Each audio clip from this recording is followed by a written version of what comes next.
Welcome.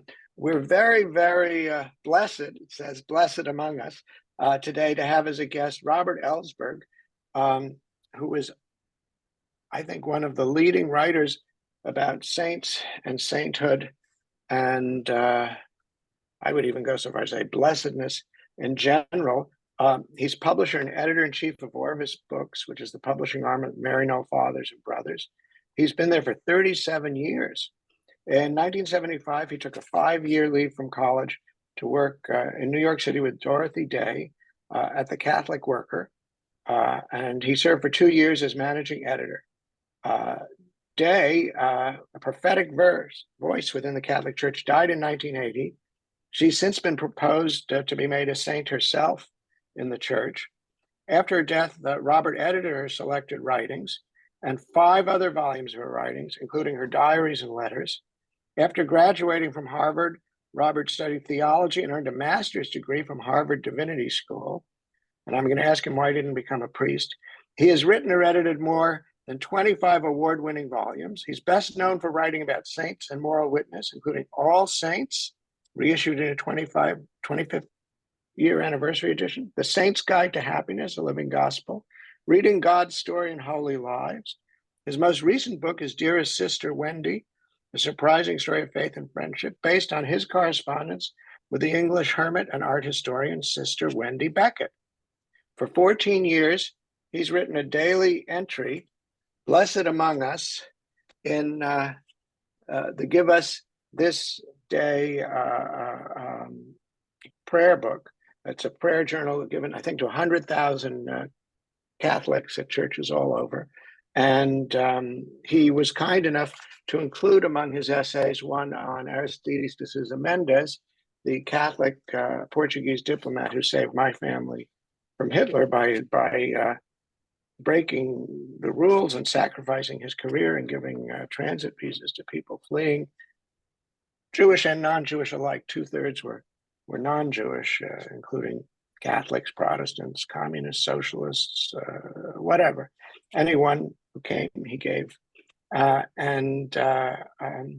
He's an editor in many of the leading progressive voices in theology and spirituality. Worked closely with Daniel Ellsberg, his father, in 2 memoirs, Secrets, Memoir of Vietnam and the Pentagon Papers, and The Doomsday Machine, Confessions of a Nuclear War Planner. So it's quite a resume. Yet, for all this worldly success, the theme that comes across to me, and I've been reading, in addition to Blessed Among Us, which is one of his books, I've been reading on Kindle, and I'm going to swipe to unlock because it locked it, A Living Gospel, Reading God's Story in Holy Lives. And in addition to being the story of saintly people, many of whom you knew personally, some of whom I guess you didn't, it's also sort of a memoir or an autobiography of your life and how you came to become a Catholic and then devote your life to studying saints. And I think we have to say saints are one of the peculiarities of the Catholic Church, because I don't think, I think Episcopalians have saints, and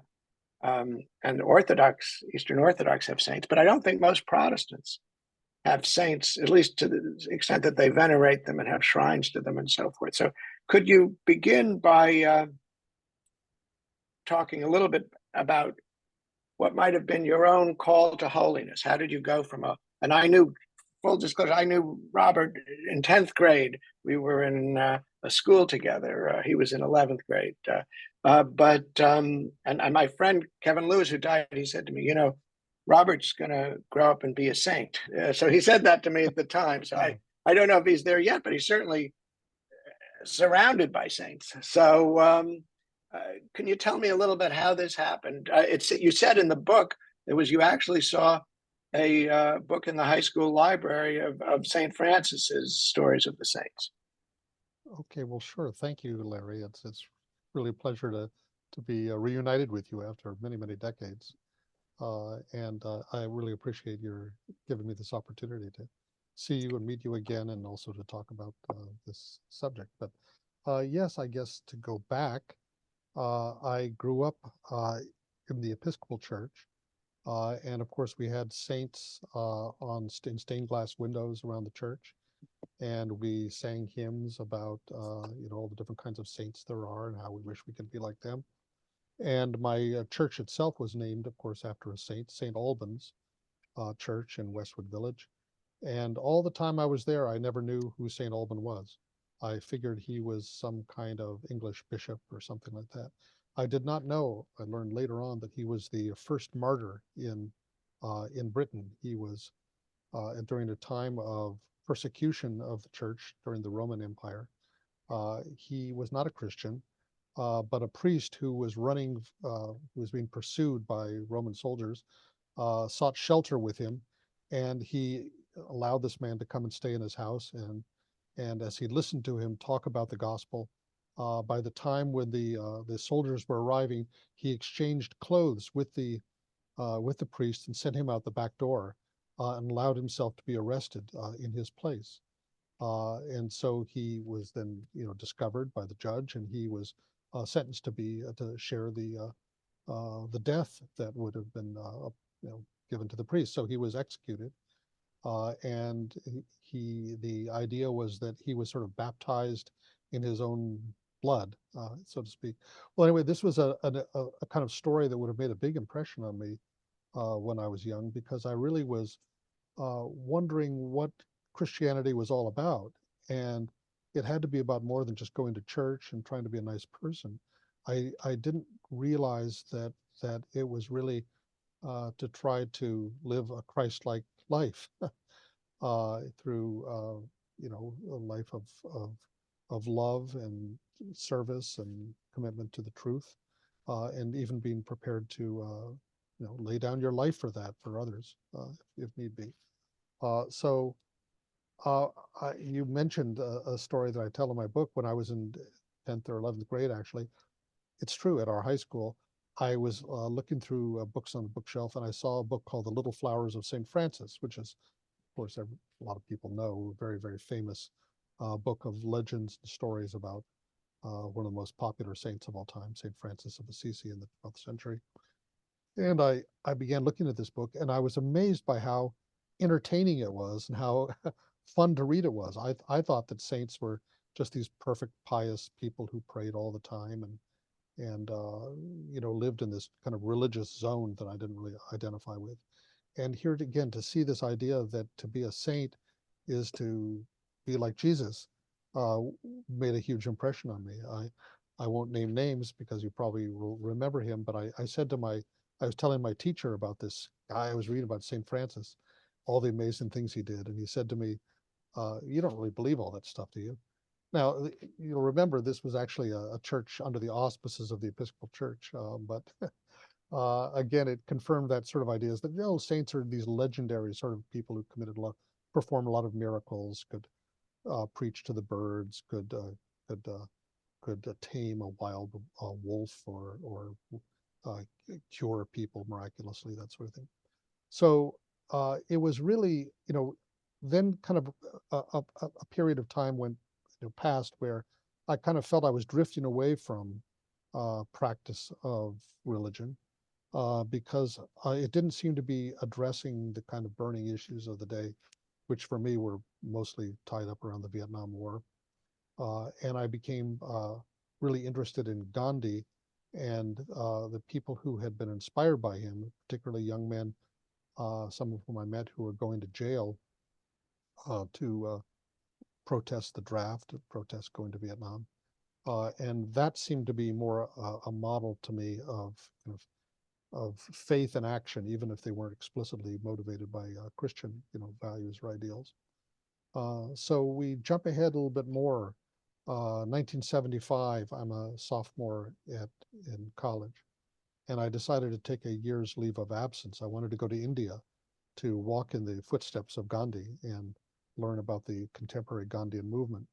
And I actually planned to take a year off from college. And what happened was that a state of emergency was declared in India. All of the people I was going to go see were all arrested.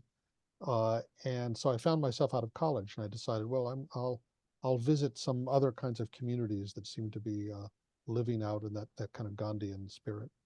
And first on my list was the Catholic worker, because it showed me that there actually were Christians who, long before the anti-war movement in the 60s, were really living a kind of radical, nonviolent life of service among the poor and voluntary poverty, working for social justice, uh, promoting kind of a radical nonviolence. Dorothy Day was herself a radical in her youth who underwent a religious conversion, became a Catholic in the 1920s, and then looking for some way to combine her commitment to social justice and the poor with her faith, she founded this movement called the Catholic Worker in 1933, beginning with a newspaper, and then what she called houses of hospitality in slum areas, beginning in New York. This is in the height of the Depression, feeding the hungry, clothing the naked, what in Catholicism we call the works of mercy. Jesus said in one of his teachings that I was hungry and you fed me. I was naked, you clothed me. When did we do these things? Insofar as you did this for the least of my brothers and sisters, you did it directly to me. So her religious faith was expressed, directly through this uh, effort to encounter Christ in the face of the poor and oppressed. So I saw that she had been arrested many times for protests against nuclear war in support of the farm workers in California. And I thought that's where I'll begin uh, my year off. And I went there in 1975. I was 19 at the time. So I wasn't very knowledgeable about her Catholicism. I knew she was a Catholic. Um, I wasn't particularly attracted by that per se. I didn't know very much about it. Surprisingly, I'd only been there a few months when she asked me to be the editor of the Catholic Worker newspaper. So I did that for a couple of years. I stayed there kind of around the community for about 5 years, and it was only at the end of that time that I decided to become a Catholic. Now, one of the things that attracted me very much was not just her example, but the world of the saints that she introduced me to. And she talked about the saints all the time. And they weren't just kind of heroic, perfect people from long ago. For her, they were just like friends and contemporaries. They're people who tried to live out their faith in a radical way in response to the needs of their time. And they inspired us to do the same, not to be like them, but to find our own path to holiness. And she always was saying that, and this is now official, teaching of the church as well, that all Christians are called to be saints. Now, that doesn't mean to be canonized or to have a church named after you or to perform miracles or to have anybody who recognizes you as a saint, uh, but to be your own true best self and to find your way of following faithfully. It was just the logic of why anyone would want to be a Christian would be to sort of take that seriously and make that kind of central story that makes sense of the own story of your life. So it was from Dorothy Day that I learned about saints, but also she had a very expansive kind of approach and understanding, not just officially canonized saints, but she talked in the same category about philosophers, about writers, artists, novelists, revolutionaries, peacemakers, union organizers, martyrs today. Uh, and and so many years later, we jump ahead again. I studied theology for a while. I came to Orbis Books in 1987, and 10 years later, I had this idea of writing a book called was called All Saints: Daily Reflections on Saints, Prophets, and Witnesses for Our Time, in which I basically wrote a book about saints that came out of uh, that expansive view that I gained from Dorothy Day, and that was the beginning of last 25 years. I've never really stopped. Long answer, a short question. And what do you think, in other words, when you went into this, did you intend to devote the rest of your life to the study of saints and sainthood? Not at all. But I guess when I had this idea of writing this book, All Saints, um, I realized that it was something that I had been unconsciously writing my entire life. I'd always been a kind of collector of stories of people who inspired me or kind of spoke to my conscience or to my heart or to my soul. Every paper I ever wrote in school or graduate school was always like a study of somebody who really fascinated me. I was interested in not just people's ideas, whether philosophers or artists or theologians, but how their those ideas were rooted in their own experience or their life story or their response to the questions that came from their time in history. So I always had been thinking along those lines. I also had been, there have been people who've been very inspirational in my life, not all of them Catholics, not all of them Christians. Uh, and I had, was very aware of the way that our kind of moral imagination is shaped and affected by what we admire, what we pay attention to, where we recognize something as being true or good or beautiful, uh, and that we are, many of us, very starved for examples of those kind of people. We're surrounded by stories of celebrities and worldly success, people who were powerful or important in some way. Um, but we all can think of people in our own lives, who kind of offered an example that inspired us or called us to some kind of higher path. And I had been, very shaped by many of those kinds of people. But as I said, I was almost a kind of collector, a connoisseur of stories of that kind. And so when I sat down to write this book, it's a 600-page book, 365 essays. And when I decided to do it, it just poured out of me. I wrote the whole thing in a year, which meant writing one essay a day, really, working just in the middle of the night. Uh, and what I found after I did that I wasn't through and that I still had more to say about it, more to think about why I was doing this. That's in a way what that book you showed, A Living Gospel, is about. Uh, this what turned out to be a vocation, I guess you could say, after I've written about 6 books, about saints and holiness, plus the daily pieces I've been writing for 14 years, um, plus all of the uh, books I've done and of editing the works of Dorothy Day and other people like that. So I guess you could say that, yeah, that now in the old days you would call such a person a hagiographer, somebody who writes about holy lives.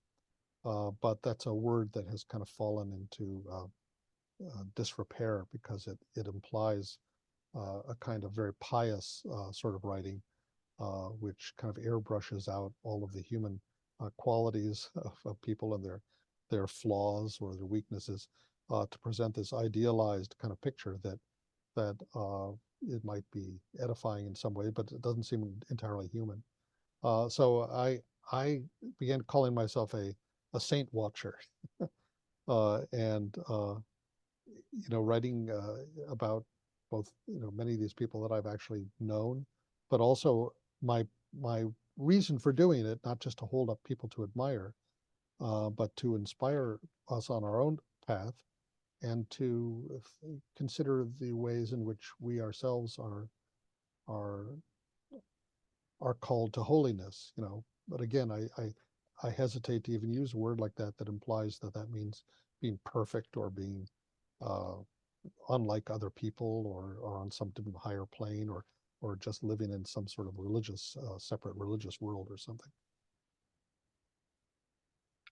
Well, one thing you did write about in your book was that you yourself went to I believe, a hospice for dying cancer patients, St. Rose, run by an order of Catholic, and you worked as an orderly on the night shift, taking care of dying people and changing their catheter tubes and washing them, and then washing their bodies after they died. And this sounds like the type of work that a saint might do. How did that come about, and what did that mean to you?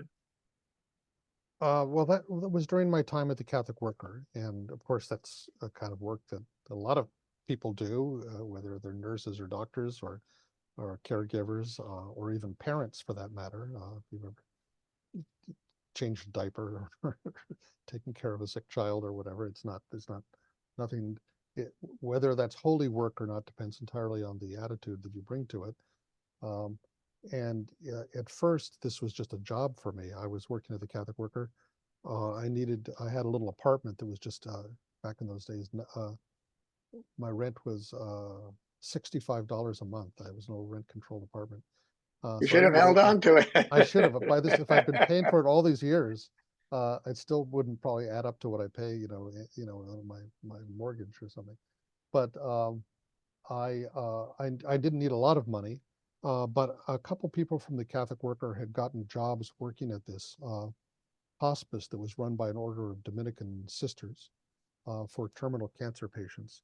It was interesting. It was actually founded by the daughter of Nathaniel Hawthorne, who was a Catholic convert and became a nun and founded a religious order. And they didn't take any money from patients. They took no money from the state, entirely supported by donations. And so it was mostly, indigent and working class kind of people who were dying of cancer.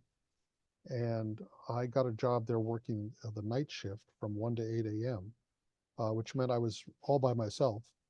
There was a sister upstairs in the women's ward, and she would come down to give medication. But otherwise, I was completely on my own all night long. I don't know, maybe about, I don't know, 30 or 40 patients who were mostly asleep, but, things would happen during the night. And I began doing a lot of reading during that time. It was kind of a long sort of retreat and an interesting place to do that. If I'd worked during the day, I didn't want a day job because that was really hard work. You were on your feet all the time doing chores and doing things. During night, it was pretty quiet. And it was during that time that I really, from my reading, led me to this idea of becoming a Catholic, which hadn't occurred to me really before, even though I'd been there for almost 5 years working with a Catholic worker. I think largely because I didn't quite see the point. I thought, well, I'm Christian. But I didn't have much sense of a Catholic church or tradition beyond the Catholic worker. And the reading that I was doing began to move my heart in that direction, with the ultimately the result that I decided in 1980 to formally become a Roman Catholic. And that was around the time that I left the Catholic worker and went back to college. I mentioned that I'd planned to take a year off. It was actually 5 years. So I came back and really had a completely different college experience, living off campus, studying religion and literature at this point. And and then ultimately then deciding to study theology.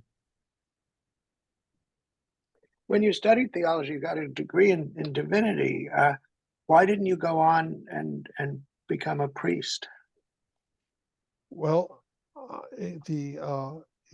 never really had that impulse or calling, I guess you could say. And Harvard Divinity School, very Protestant place, although a lot of the Catholic students were Catholic. I was very involved in the Catholic community there at Harvard.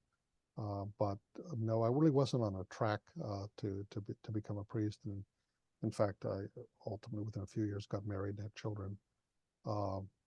So if I was interested in Catholic theology, but I didn't do a lot of shopping around and realized that Harvard Divinity School was not really the ideal place to do that. I should back up a little bit. After I graduated from college, I got a traveling fellowship to go to Latin America for a year. I was very interested uh, in what was going on in the Catholic Church in Latin America and Central America in those times. And how the church, which had traditionally in Latin America been very conservative and aligned with the kind of ruling classes and the rich, had been making this kind of conversion to the cause of social justice and the poor. And that was very much in line with the impulses that had led me to the Catholic worker as well. The impulses that had led Dorothy Day to found the Catholic worker, to kind of combine that vision of social justice with her Catholic faith and the gospel. So I went down there. I ended up part of that time studying Spanish at a language school run by the Maryknoll Fathers and Brothers in Bolivia, Catholic Missionary Society. And there on their bookshelves, I was exposed to all these books published by Orbis Books, their publishing arm, which was the primary English publisher at that time of theology coming out of Latin America, that was known as liberation theology. And I began reading these kinds of books, and that's where I got the idea that I wanted to study theology. So I went to graduate school all on fire with this idea that theology had a lot to do with kind of imagining and working for a different world, better world. After a few years there, I began to kind of lose heart in this education and wonder why was I doing this again? I was actually a doctoral student, and at that point, out of the blue, I got an invitation to be the editor-in-chief of Orbis Books, the publishing house that had inspired me on this journey. So it seemed like a sign for me, a vocational kind of calling. And so I left graduate school with the idea that I would still somehow finish my dissertation, which I never did. And I found out that I could trade that in for a master's degree, which is why I have a master's in theology. But I have been at Orbis now for going on 37 years. Yeah, it's incredible. And in your work, when you're reading about these saints or reading people writing about saints, do you feel some sort of personal connection to their lives when you're editing a book about a saint? Well, as I said, there are many of them that I feel a deep kind of, they're sort of in my top list, the people that I go back to over and over again and think about. A lot of them are people that I have relatively superficial knowledge of, especially the ones that I write every day for Give Us This Day. They're only 250 words long. So I don't even want to know too much about them because I don't have enough room.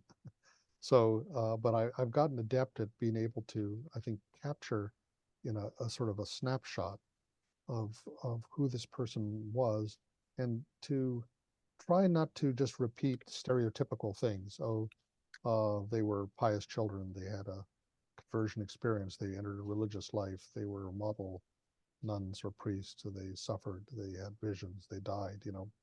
But something where their humanity comes through in some way, and you see somebody who is kind of asking this basic existential question about what life is for, and feeling that there must be something more to life than the options that they've been exposed to, and they're called to start something new or to live their faith in a new way.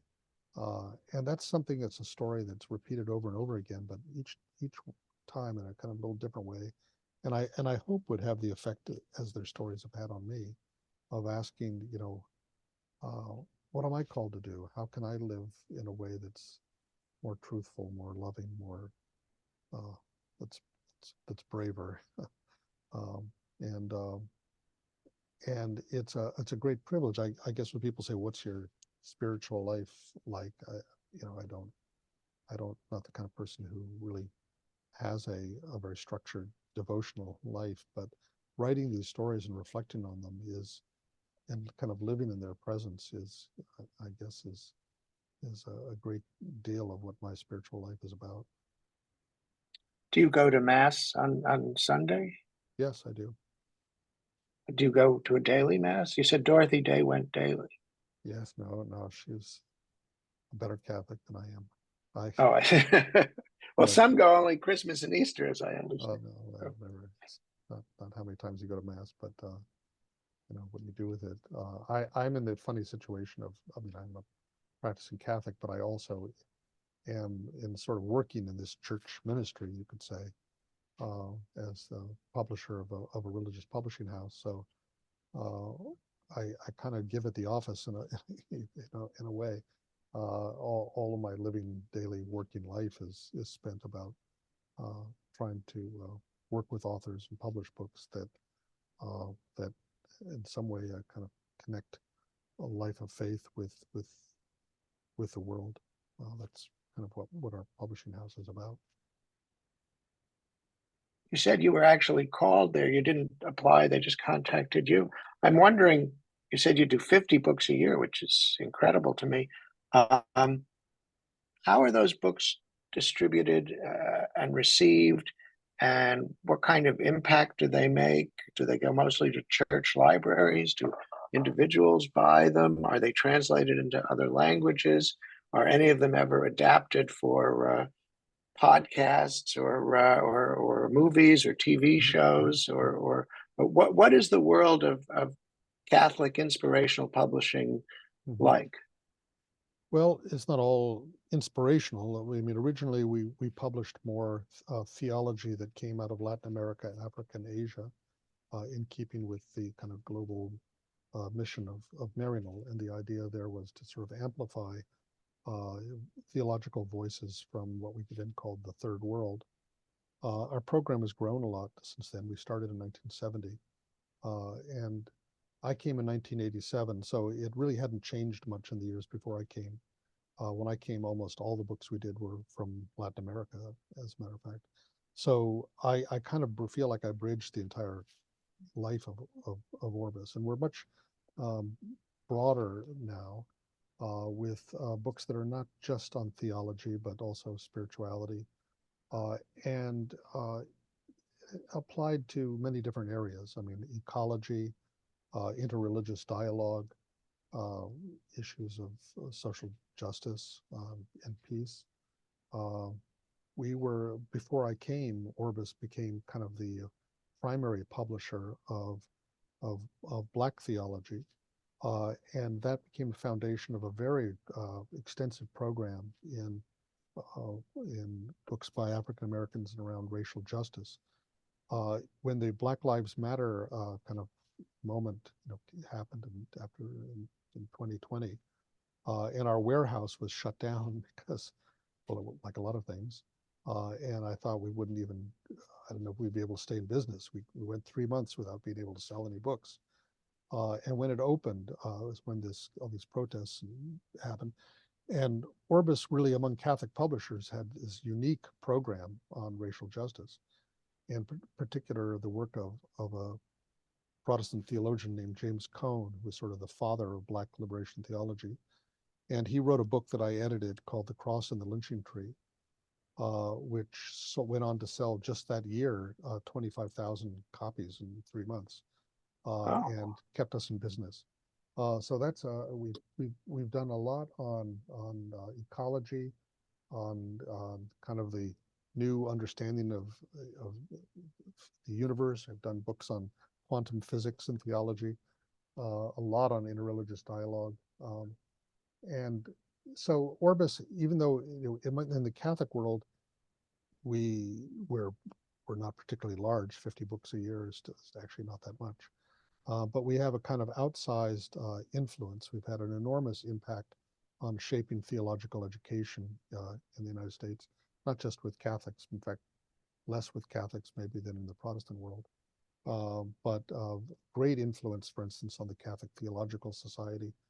Uh, we have such a strong sense of mission, and we publish on so many different kinds of areas that we actually, at the Catholic Press Association, where they give out Catholic Book Awards every year, and Orbis, which is very far from being the largest house, typically comes in #1 in terms of the number of awards we receive.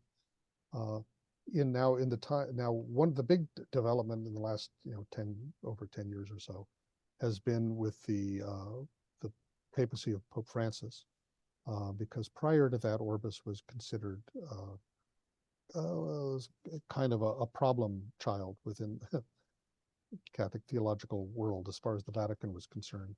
Many of our theologians were suspect and scrutinized by the Vatican, or even disciplined, silenced. And we weathered that. And then Pope Francis comes along, and it's as if he was just stepped out of the pages of our catalog in terms of his concerns. And that gave us a whole different kind of reference for what our program is all about. His emphasis more on mercy rather than on law and judgment. His outreach to those on the margins, his concern for migrants, his concern for peace, for dialogue with other religions, his strong commitment to care for the earth. And it's been a whole different kind of reorientation of the kind of Catholic focus. And that has, we've published about 25 books of his writings. Some of them I edited myself. Oh, And he, for our 50th anniversary, he sent us a beautiful letter, kind of celebrating our program and what our mission is all about. And last fall, I had, well, I'll show you something. Since you showed some stuff, here's this is oh, me meeting him at the Vatican just last October. Very high point in my life. You know, that's just, now you asked about where our books go. So a lot of them are for scholars, but a lot of them are for general readers and not just Catholics. We don't do very much for sort of parish market, like many other Catholic publishers. But our books are, half of them, like everybody else, are sold through Amazon. There's not a lot in the way of Catholic bookstores anymore. We have, many of our books are translated into other languages. But as you said, there are various kinds of networks, you could say, that promote or support kind of reform and renewal in the church, or commitment to peace and justice, ecology, those kinds of things. do your titles get reviewed outside of Catholic publications, for example, New York Times or NPR or The Atlantic or places like that? Virtually never. The major trade press really doesn't pay attention to books published by religious publishers. So if it's published by a university press, or maybe by one of the big trade houses like HarperCollins or Random House or Penguin or something like that, they'll pay attention to that, but they don't pay any attention to books published by religious publishers. That's You asked interesting. you asked about movies.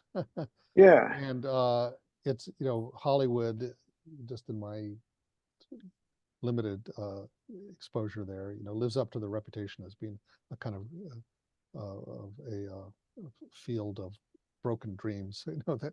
And we've had many of people who've come and gotten options on film, rights to books.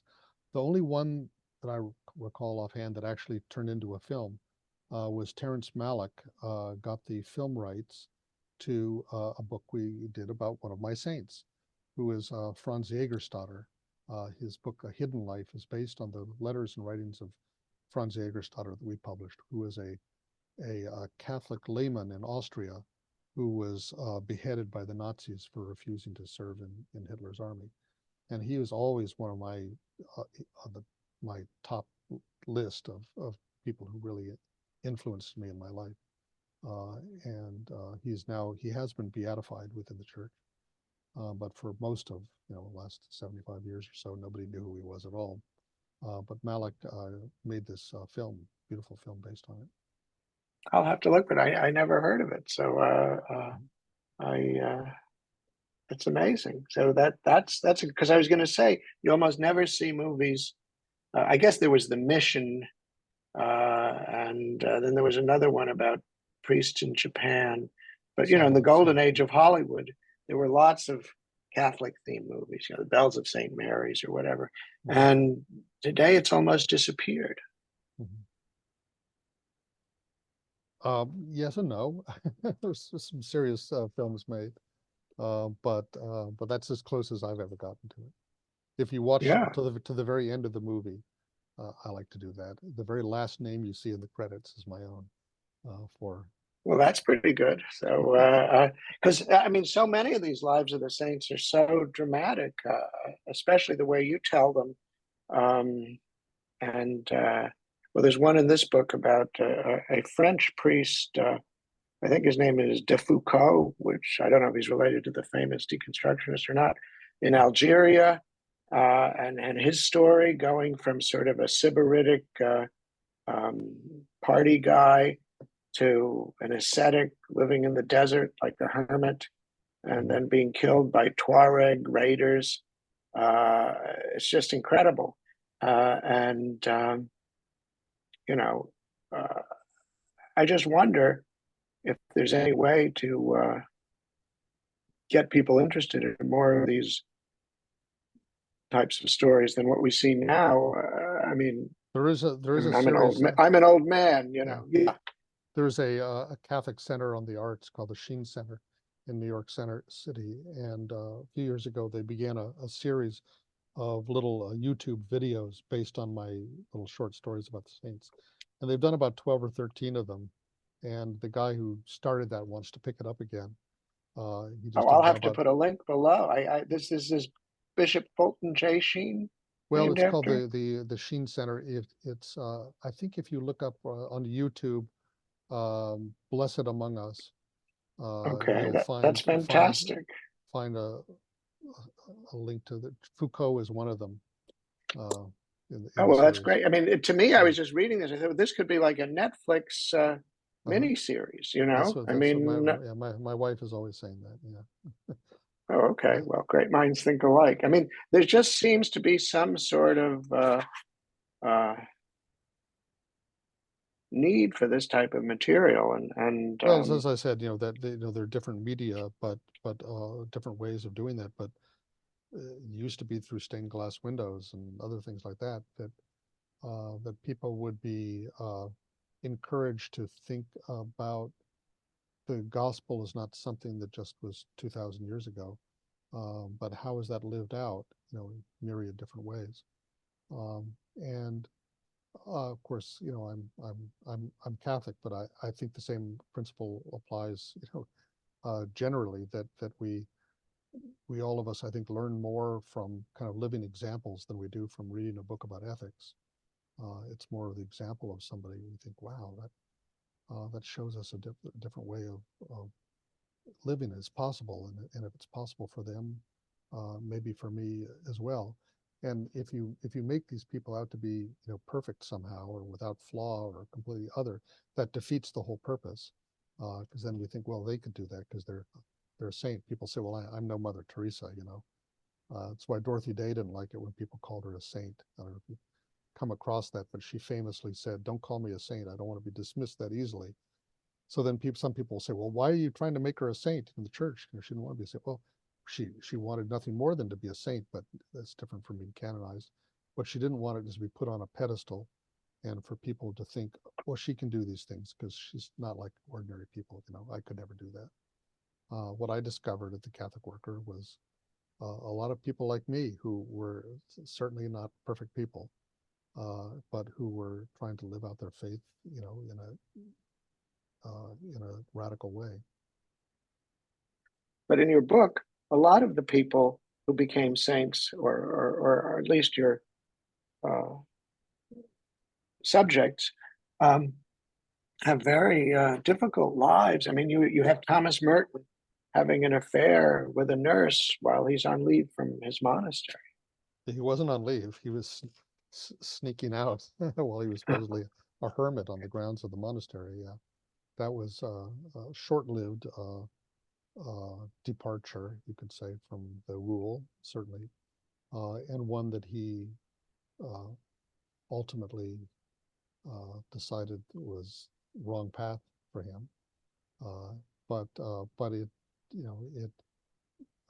I in some ways it makes me appreciate him more to realize that he was uh, a human being, a man capable of failures or mistakes.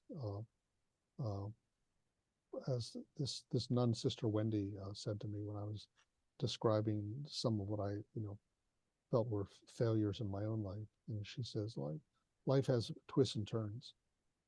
What she said was that the important thing is always to keep Jesus alive in us, or you could say God alive in us.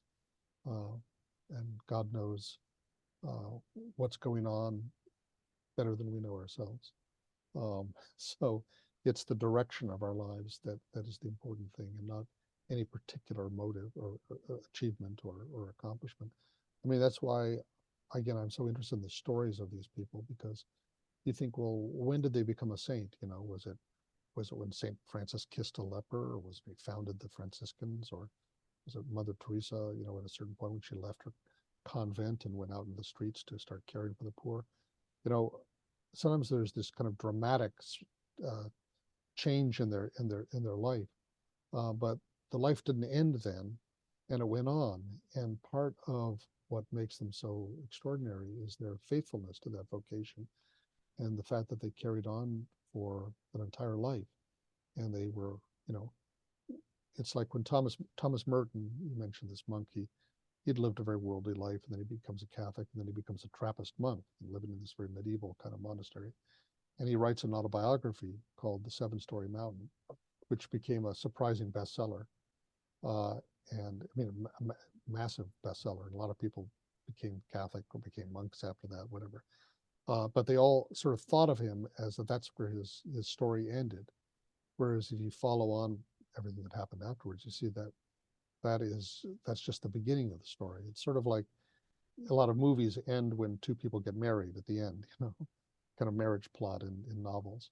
But if you've been married, you know that's just the beginning of this whole struggle to make life real, exactly over a lifetime, not just on your wedding day.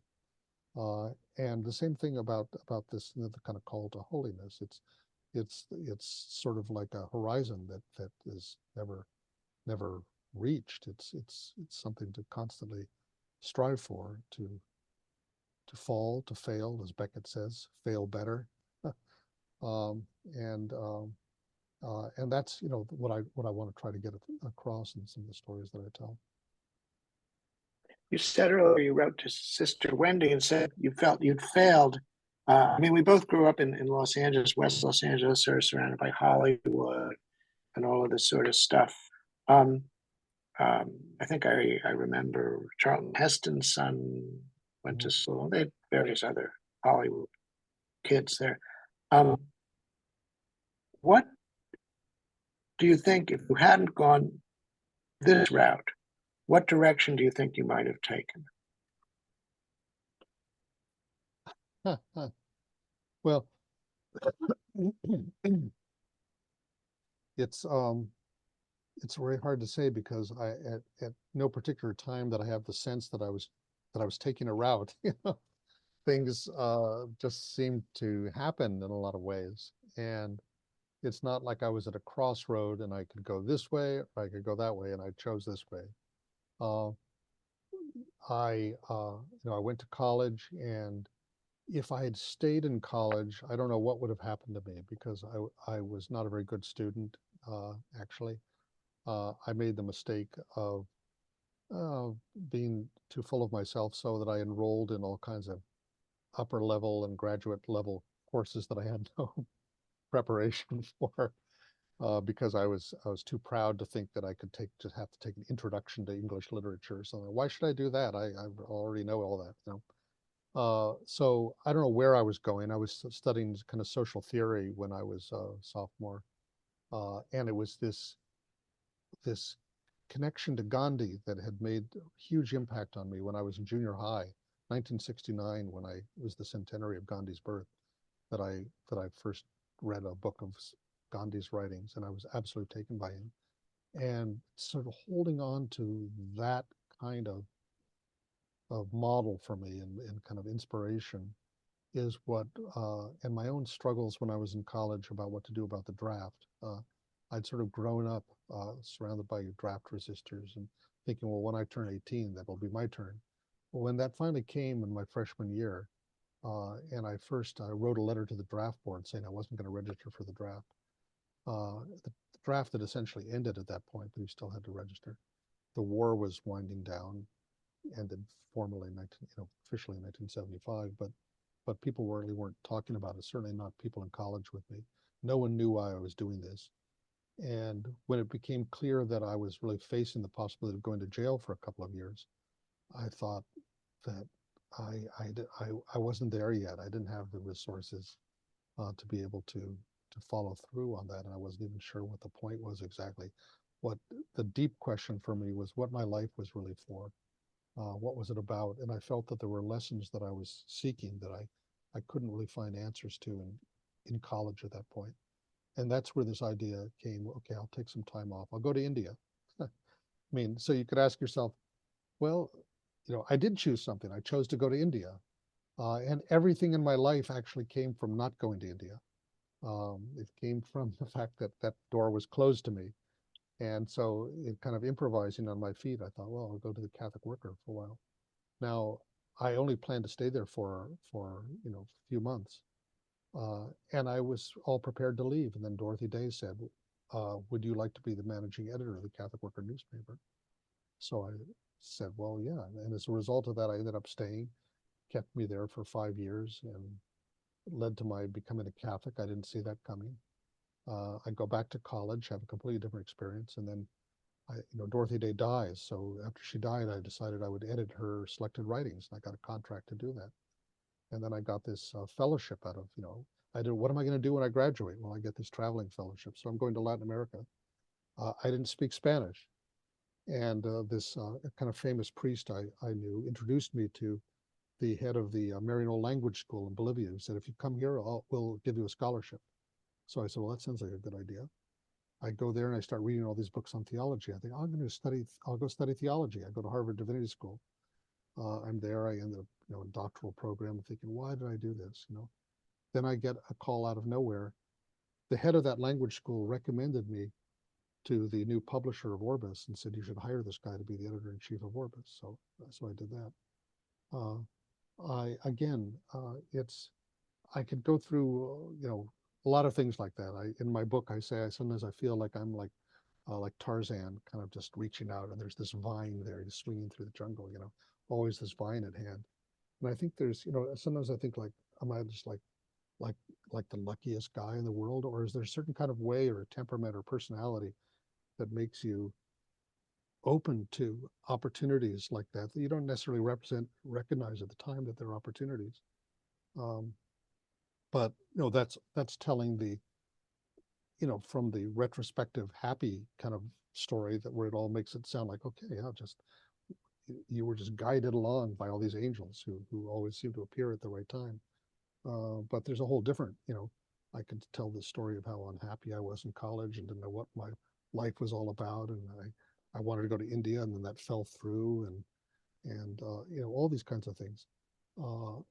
Where and like any of us, we've all had our missteps or tragedies or things we regret, but all of them, as I have come to see, are part of the story and part of the journey, and that's what my book, A Living Gospel, is about. Is looking at these stories, you see that the story of Jesus even is not just all about these wonderful things that happen to him.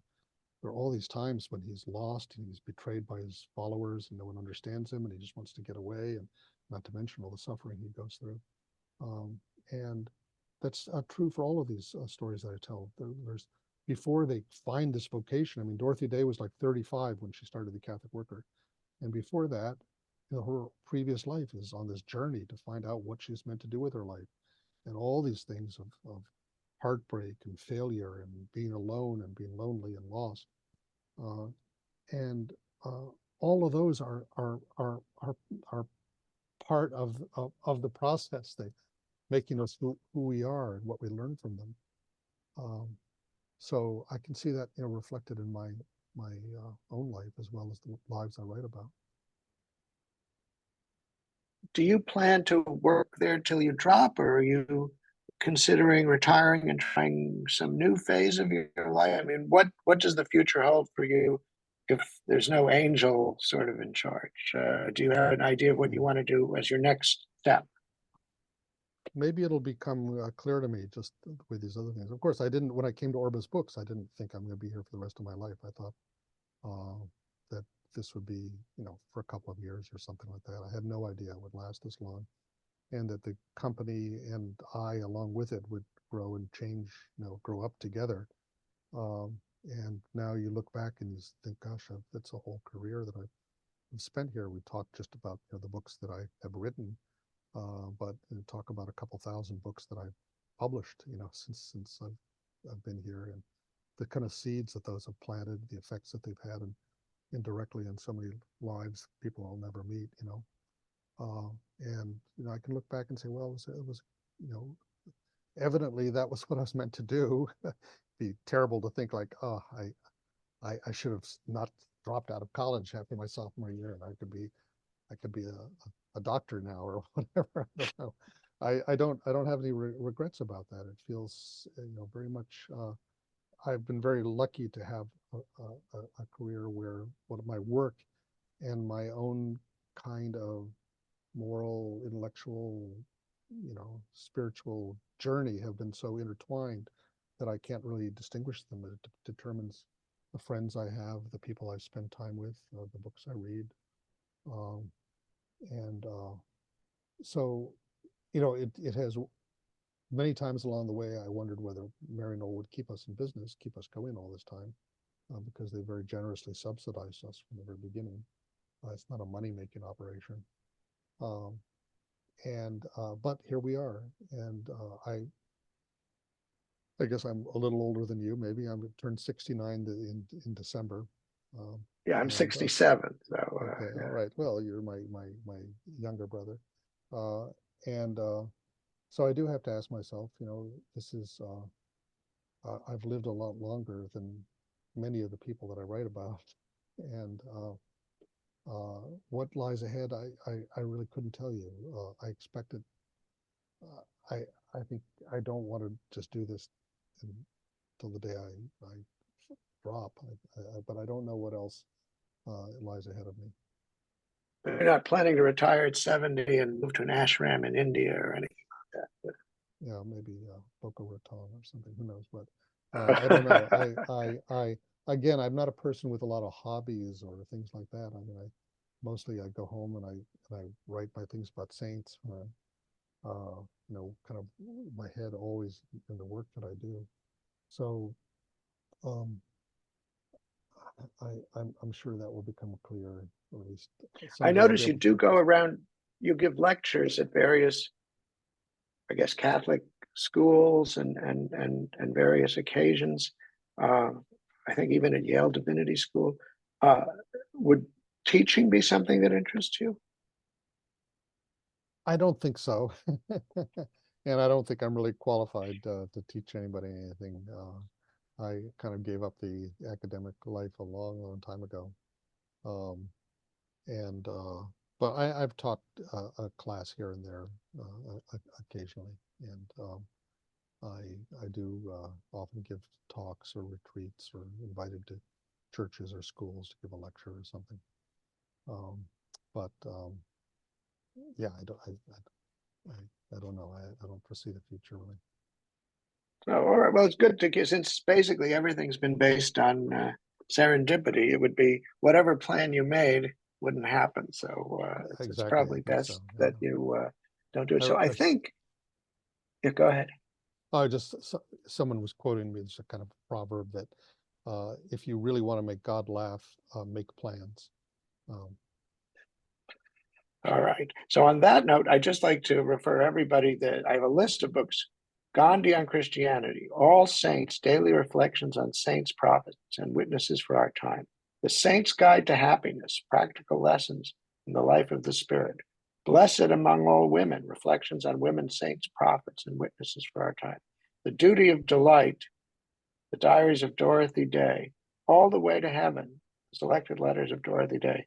And Blessed Among Us, Day by Day, with Saintly Witnesses. And I don't think this has the one that I've been reading, which I think is excellent. I highly recommend it. I got it on Kindle, and it's very easy to read. And of course, having a senior moment here, I forgot the title. A Living Gospel, Reading God's Story in Holy Lives. And they're all on Amazon, I guess, yeah. as much as people don't like Amazon. Barnes and Noble also must carry them, I imagine. Online, I think not. I don't think you'll find my books in their stores. But Not to, they do have a big religion section, though, don't yes, but again, mostly from big trade houses, not from religious they? presses like us. Oh, okay. Well, uh, the last shall be first, and the meek shall inherit the earth. That much I remember. So it's it's really been a pleasure and a privilege, and I'm delighted that you're doing this because, I mean, first of all, I'm very grateful for Aristides D'Souza Mendes being included among the blessed. And of course, this is an issue of the party that wants him to be made a saint. But as you described with Dorothy Day, many of his children, grandchildren, great grandchildren, they don't like the church. They don't want the church in charge of his legacy. Some of the more religious ones feel he really wasn't a saint. He didn't live a saintly life, and et cetera, et cetera, et cetera. But I think that at that moment of truth, he did something. He sacrificed everything. And if he hadn't been uh, the brother of the Minister of Foreign Affairs, he might have been shot or at least jailed for a very long time. As it was, he just lost his career and he lost his salary and lost everything. And in the end, he was living on charity from the Jewish community, I guess, through the Joint Distribution Committee. It's funny, But that again, that kind of idea of he suffered yeah. for his beliefs. You talk about saints, that people think, well, that's somebody who just sort of belongs to the Catholic Church, or that they kind of own the story or whatever. And I do appreciate, in Israel, their kind of recognition of the sort of righteous among the Gentiles. And there could be different kinds of righteous, but not just rescuing Jews, but that idea that there, you take someone like Oskar Schindler, let's say, who is, as a philanderer, he was unfaithful, he was a gambler, he was a member of the Nazi Party, he ran a concentration camp, basically, and yet he devoted his life, risked his life to save the Jews who worked in his factory, and there are many other stories like that of people who are just not like perfect people or paragons, and yet not pious people, and yet they did something heroic that all the pious people were not doing, and in the gospel stories, Jesus holds up examples of people who did some good deed, and that is what defines them in a way, and not all of their flaws and their missteps, and so that's why I want to make space for people like that who would not probably be canonized because of all sorts of flaws found in their character or their religious practice or something like that, and yet they're the people that that Jesus talks about. He doesn't talk about, here are the saints. He says, blessed are the poor in spirit, blessed are the meek, blessed are the merciful, blessed are the peacemakers. And we can think of all kinds of people who exemplify those kind of qualities, who are not necessarily going to be canonized, or those are not the criteria typically for official canonization. But it's more that kind of concept of blessedness, as you say, that I'm trying to get across. Well, I think you do it extremely well, and I hope you continue, and I hope more people read your books on this topic, because I think, especially at this time when people are looking for some alternative to materialism, I think your emphasis on the life of the spirit and doing good works in our lifetime is something that we all can learn from. So we're grateful. I'm grateful you gave us this interview. I'm grateful that you're putting out the line of books you're putting out. And maybe we'll do it again when your next book comes out. And thank you. And we'll stop recording now. Thanks, Larry.